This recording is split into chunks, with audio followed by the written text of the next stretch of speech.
Mais ce que je perçois, c'est que les Français, d'une façon générale, et notamment dans les classes les plus défavorisées, eh bien, ils sont exaspérés. Exaspérés par quoi? Exaspérés par la manipulation dont ils sont victimes. Alors, manipulation qui consiste à orchestrer, si vous voulez, une sorte de ballet au niveau de l'échelle du pouvoir. Je parle de l'exécutif, etc., etc. C'est-à-dire on change de président, on change de député, on organise, si vous voulez, la représentation européenne, etc., etc. Et puis les choses vont bon train et accentuant en quelque sorte disons, l'appauvrissement. Et c'est une sorte de,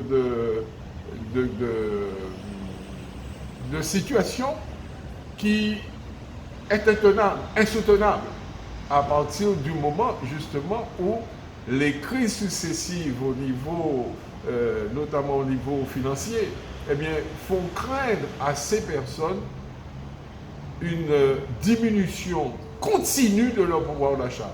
Et là, ils commencent à s'en rendre compte. C'est d'où l'exaspération, à mon sens.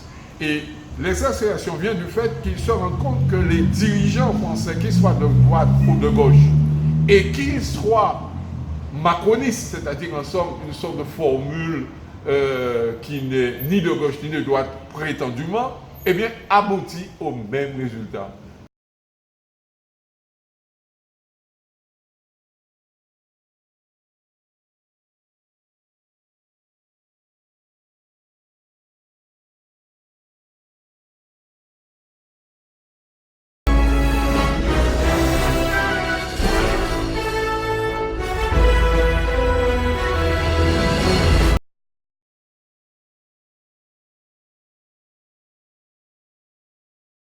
Toutes les images possibles et imaginables.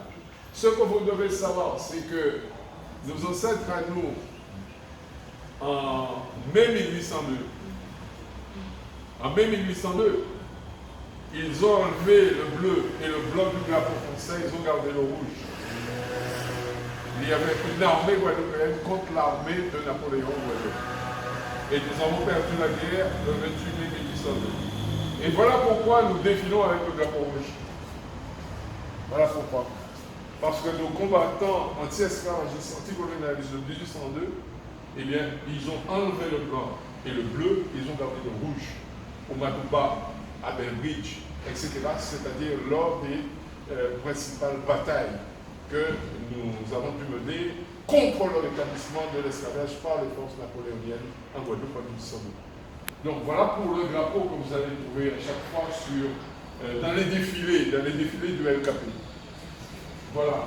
Alors bien évidemment, il y a d'autres drapeaux qui ont été ceux des organisations indépendantistes, etc. Bon, ça c'est autre chose. Le logo, ici, ça c'est notre logo officiel.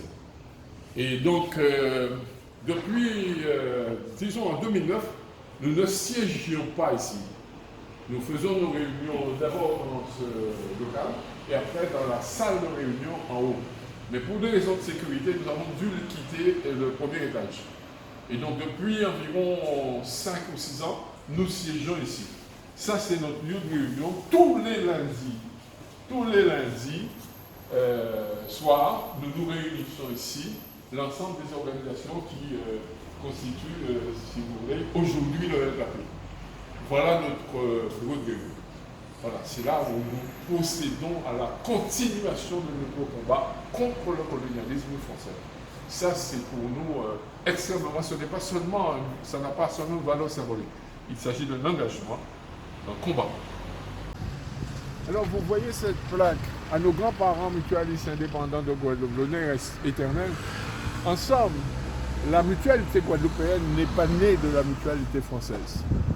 La mutualité guadeloupéenne est née des fers de l'esclavage. C'est-à-dire qu'en fait, dès le XVIIe siècle, lorsque les premiers esclaves, lorsque les premiers captifs africains sont arrivés ici, réduits en esclavage, ils ont mis en place un système de solidarité qui leur permettait tout simplement de répondre aux besoins qui étaient nécessaires en cas de décès. C'est-à-dire que le mort devait tout simplement retrouver la paix pour son voyage retour vers la mer Afrique. Et donc, le sentiment de mutualisme, les actes de solidarité ont commencé entre les esclaves à ce moment-là. Et donc, si je vous emmène ici, c'est parce que vers 1952-1955, eh bien, la construction de ce bâtiment consacrait le mouvement mutualiste matérialisé ici par un bâtiment, par une construction. Et cette construction-là qui a été la production de, comme disaient nos grands-parents, sou après sou. Sou après sou, ils ont mis pour que l'architecte Corbin conçoive ce bâtiment. Et ce qui s'est passé, c'est que le vote de la loi d'assimilation du 19 mars 1946 a introduit, si vous voulez, dans le procès de socialisation en Guadeloupe, un phénomène extrêmement curieux. C'est-à-dire qu'en fait, un développement de la catégorie des fonctionnaires, parce que la Guadeloupe étant devenue département français, donc l'enseignement a commencé à se démocratiser, à se développer, et on a vu se multiplier le nombre d'enseignants. Et ça peut être également à la poste ou encore dans les hôpitaux, etc. Et ce phénomène-là, eh bien, a constitué une sorte de ciment qui a rapproché l'ancienne solidarité mutualiste guadeloupéenne faite par les plus petits des classes les plus défavorisées d'un certain nombre de catégories qui se trouvaient relativement dans la classe moyenne à l'époque. Alors, si je mets l'accent là-dessus, c'est parce que, en conséquence, cela aura, disons, des effets pervers. Les effets pervers, tout simplement parce que les professeurs et instituteurs diplômés, formés, mieux aguerris dans le maniement de la langue française et de la, je dirais, du déchiffrement des livres que les petites gens qui avaient constitué ce patrimoine, eh bien, les petits gens vont se faire supplanter dans les années 60, si vous voulez, dans les années 60, 70, 80, par les fonctionnaires, hein, les plus diplômés. Et là, les institutions françaises elles-mêmes vont prendre place des institutions anciennes nées de l'esclavage. Et voilà comment l'obligation d'organiser de manière, disons, moderne la mutualité a consisté à remplacer les formes anciennes nées de l'esclavage par les formes françaises. Et cela nous a conduit à la faillite de la mutualité guadeloupéenne. Et c'est ainsi qu'en 2004-2005, en 2004-2005, eh bien, on voit la mise en œuvre d'une décision du tribunal, si vous voulez, de Pointe-à-Pitre, qui prononce quasiment la cessation de paiement et la liquidation des mutuelles de Guadeloupe au nom de la FNMF de France. C'est plus de 650 millions à ce moment-là qui est capté ainsi par la mutualité française. Et donc, nous sommes 3 organisations en 2005 que les mutualistes viennent voir. Nous sommes l'UGTG, l'Union Générale des Travailleurs de Guadeloupe, dont on voit le local ici, en face du palais de la mutualité. Il y a le mouvement Nombre que moi-même je représente et je suis un membre fondateur. Et puis le mouvement qui est tiré la KIO. Ces 3 organisations décident de délivrer en quelque sorte ce bâtiment qui avait été enchaîné par la décision du tribunal de grande instance, par la liquidation des mutuelles. Nous décidons de péter ces chaînes et d'occuper le bâtiment le 21 octobre 2005. Depuis, nous occupons ce bâtiment. Personne n'est intervenu jusqu'à présent.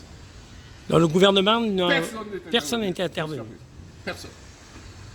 Et donc, voilà pourquoi en 2009, nous proposons aux autres organisations que l'on fasse de ce bâtiment symbolique de la solidarité et de la solidarité entre les petites gens qui avaient constitué à l'origine la mutualité guadeloupéenne, eh bien que ce bâtiment soit le BIC, soit le local du LKP. En 2009, il devient le local du LKP. Administratif. Mais personne n'ose nous contester l'occupation. C'est-à-dire nous occupons, nous utilisons l'électricité, nous utilisons l'eau, et personne n'ose ni couper l'électricité ni l'eau, puisque nous sommes occupants. Donc que fait l'administrateur judiciaire? Aujourd'hui, il y a une sorte de deal qui est passé avec la Cap Excellence, parce que le bâtiment va être rénové, va être acheté par Cap Excellence. Et l'administrateur judiciaire, il présente maintenant sa facture d'eau et d'électricité à Cap Excellence, tout simplement. Mais ils n'ont pas osé nous mettre à la porte, ils n'ont pas osé intervenir parce que ça aurait fait du gabuche. Voilà, c'est tout. Ils n'ont pas osé. Bon, donc c'est parce que nous sommes montrés déterminés, nous sommes montrés militants, et face à leur, disons, à leur décision inique en 2004 de liquidation et d'accaparement de l'ensemble des biens et mutuels, c'est pour ça qu'ils ne sont pas intervenus. Ils savent bien que nous avions, quant au fond, raison. 2009, c'est d'abord un mouvement revendicatif contre la vie chère. Disons contre l'augmentation du prix de l'essence, un certain nombre de choses comme ça qui affectaient la vie quotidienne des gens. Mais très rapidement, quand je dis très rapidement, c'est-à-dire entre le 5 décembre, le moment où on se réunit à l'UGTG pour la première fois, et le 17 décembre, le moment où on se retrouve à manifester à Basse-Terre devant la préfecture, on décide qu'il y aura un grand mouvement le 20 janvier. Et que nous allons, entre le 17 décembre et le 20 janvier, bien manifester notre désapprobation par des conférences dans toute la Guadeloupe, dans toutes les communes. C'est ce qu'on va faire. Et là, le mouvement prend une autre dimension. Pourquoi? Parce que non seulement nos interventions dans les communes soulèvent l'opinion et soulèvent un petit peu, disons, le mécontentement des gens, mais nous nous réunissons régulièrement, quasiment toutes les semaines, pour faire un programme, c'est-à-dire ce que nous appelons un programme de revendication. Et c'est là où nous dépassons la cherté de la vie, etc. Nous nous introduisons en quelque sorte au cœur des difficultés de la population guadeloupéenne, c'est-à-dire sur tous les domaines, nous faisons des revendications. Il y aura en définitive 164 points actés par la décision finale du 4 mars, lorsque nous allons signer avec les autorités, l'État, le Conseil général, le Conseil régional, l'Association des maires, lorsque nous allons signer ce qu'on appelle l'accord du 4 mars. Mais en fin de compte, je vous ai dit 164 points sur 11 chapitres. Mais en réalité, ce qu'il faut comprendre, c'est que sur ces 11 chapitres, il y a tous les domaines de la vie sociale. Tout. Les questions de la terre, les questions de l'éducation, tout.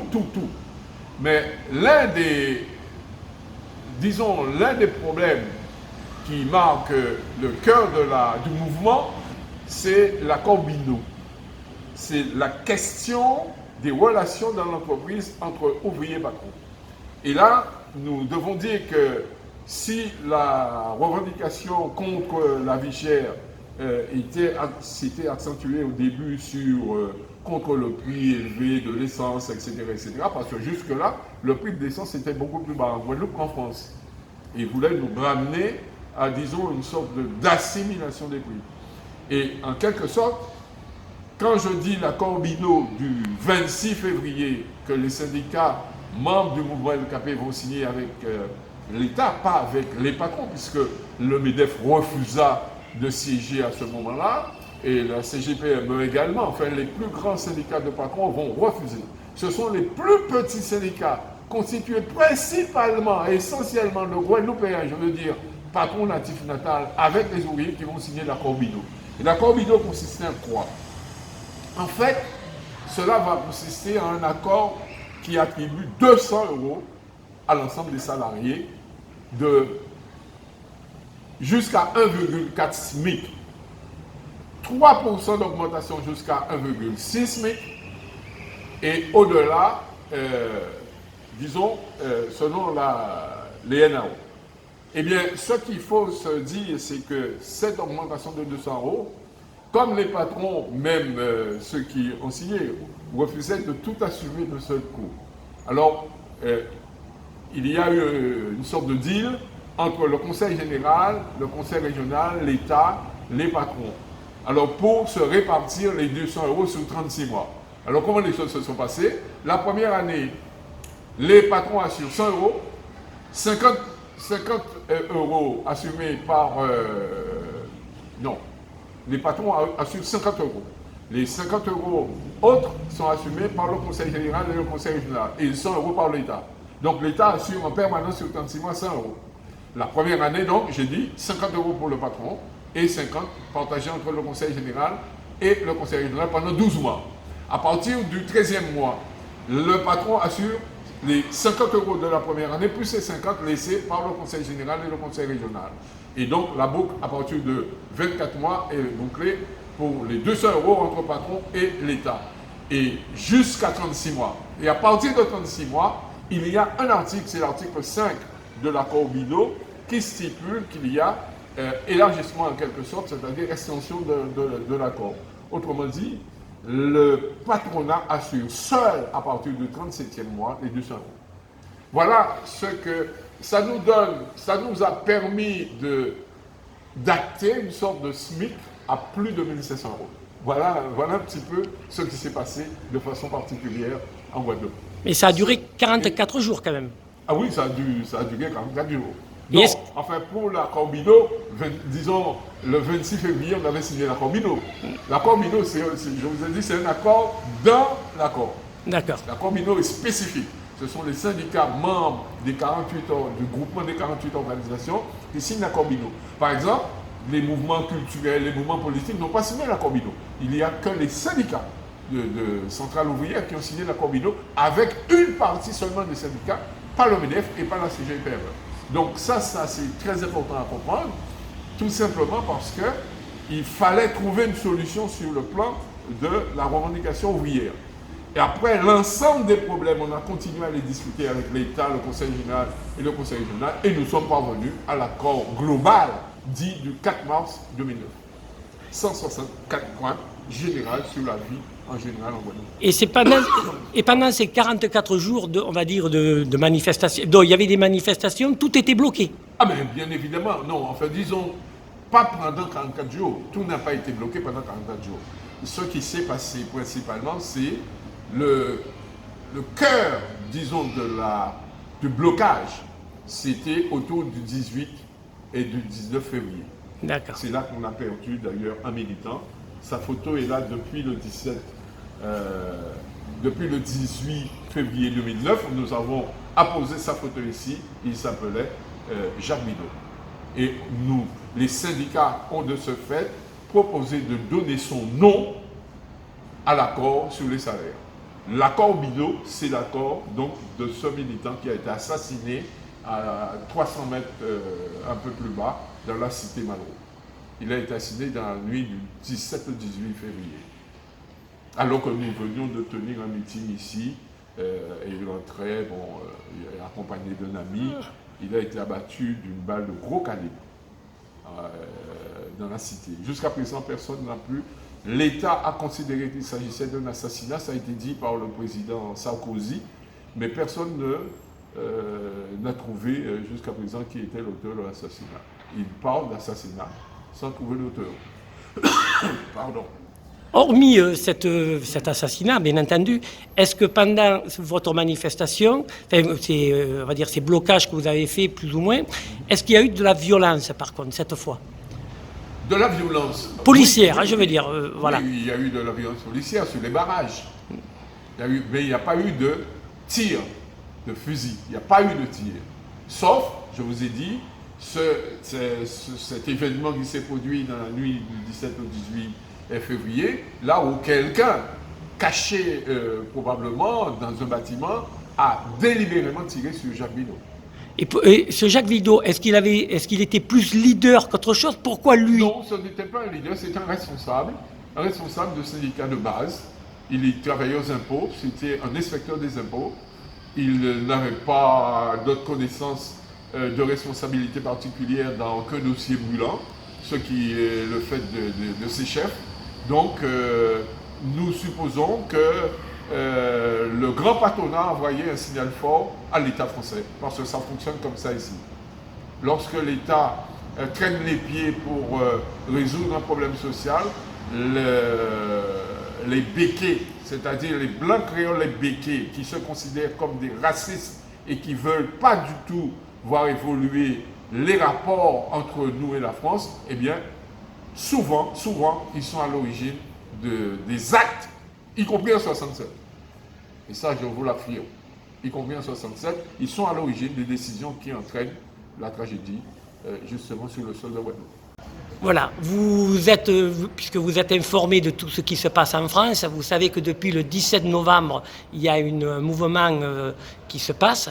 Est-ce que vous pouvez me donner votre ressentiment de ça? Oui, absolument. C'est-à-dire que depuis le 17 novembre 2018 se passe en France quelque chose que nous ne connaissons pas en Guadeloupe, puisque les situations sont tout à fait différentes. Mais ce que je perçois, c'est que les Français, d'une façon générale, et notamment dans les classes les plus défavorisées, eh bien, ils sont exaspérés. Exaspérés par quoi? Exaspérés par la manipulation dont ils sont victimes. Alors, manipulation qui consiste à orchestrer, si vous voulez, une sorte de ballet au niveau de l'échelle du pouvoir. Je parle de l'exécutif, etc., etc. C'est-à-dire, on change de président, on change de député, on organise, si vous voulez, la représentation européenne, etc., etc. Et puis, les choses vont bon train et accentuant, en quelque sorte, disons, l'appauvrissement. Et c'est une sorte de situation qui est intenable, insoutenable, à partir du moment, justement, où les crises successives au niveau, notamment au niveau financier, eh bien, font craindre à ces personnes une diminution continue de leur pouvoir d'achat. Et là, ils commencent à s'en rendre compte. C'est d'où l'exaspération, à mon sens. Et l'exaspération vient du fait qu'ils se rendent compte que les dirigeants français, qu'ils soient de droite ou de gauche, et qu'ils soient macronistes, c'est-à-dire en somme une sorte de formule qui n'est ni de gauche ni de droite prétendument, eh bien, aboutit au même résultat. Ça exaspère. Alors les petites gens se disent, on en a marre, on n'en veut plus. Voilà comment moi je perçois ce qui se passe en France. Alors ceci étant, c'est un mouvement très disparate avec une multitude, si vous voulez, de courants.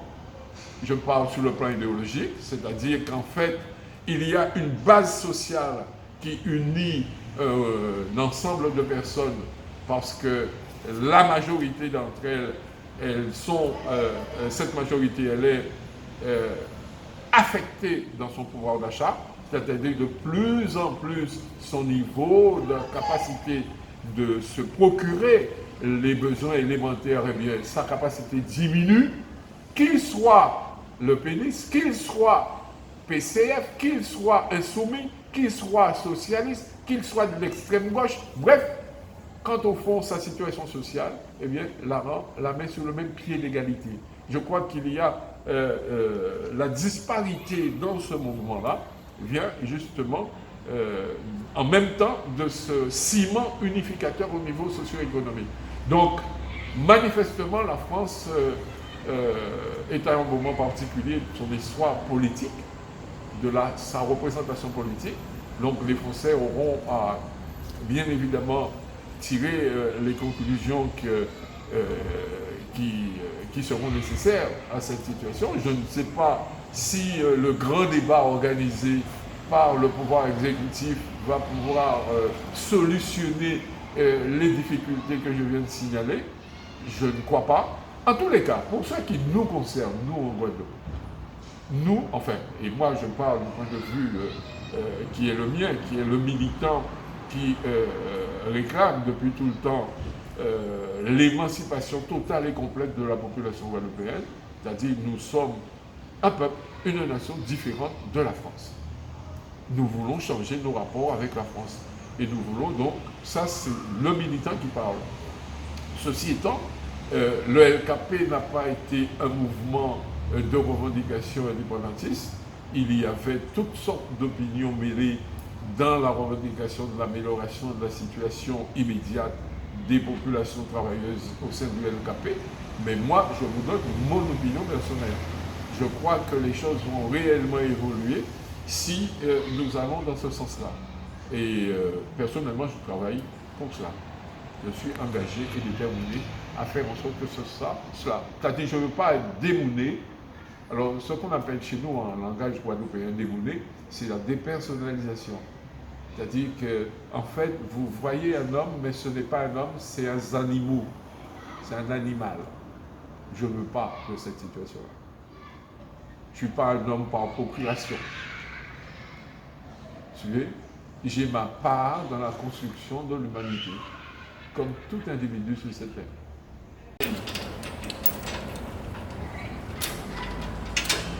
Ouais. Voilà. Donc, bâtiment occupé depuis 14 ans. Et sans intervention des forces de répression. Parce qu'ils ont peur, en fait, ils ont peur. L'État s'est dit, si je touche à ça, ça va faire du grabuge. Donc, nous gérons ce bâtiment. Nous gérons tout seul ce bâtiment.